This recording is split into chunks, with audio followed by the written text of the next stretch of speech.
Incoming Greens MP Adam Bandt spoke to Kerry O'Brien shortly after declaring victory. Run a pretty positive campaign based around some really core values of compassion and sustainability and equality, and the feeling in the room here is pretty amazing. So what do you bring it down to? I mean, we've been on cue. We've been speculating tonight that the climate change policies of the government, the U-turn over the ETS, has played absolutely into your hands. I don't imagine you'd dispute that.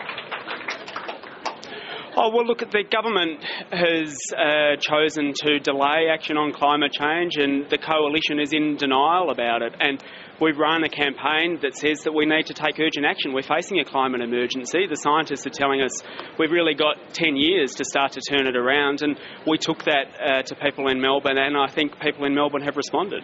But the irony there, of course, is that you say urgent action needs to be taken to save the planet, but the Greens in the Senate actually voted the ETS down.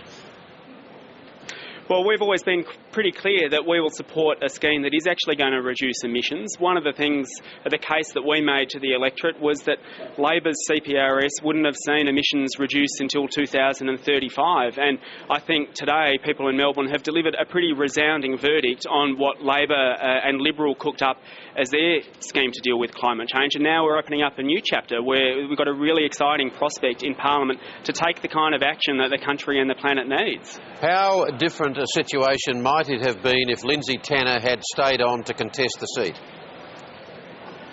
Well, he certainly had significant respect, and I'd be a rich man if I had $1 for every time someone told me that they liked what I stood for, but they thought Lindsay Tanner was good. And he's got he had quite a strong following, and I respect him as a local member. So it certainly did help, but against that, there were a number of factors in play. We had Julia Gillard taking over as Prime Minister, and also the potential tightness of the election. So I don't think one can point to any one factor. I mean, we ran a positive campaign based on getting hundreds of volunteers out, door-knocking, leafleting over the best part of a year. And it's great to see that grassroots politics pays off. And I think it's really engaged people in the electorate. And that's the new Greens MP for the seat of Melbourne, speaking on the ABC's election coverage last night to Kerry O'Brien.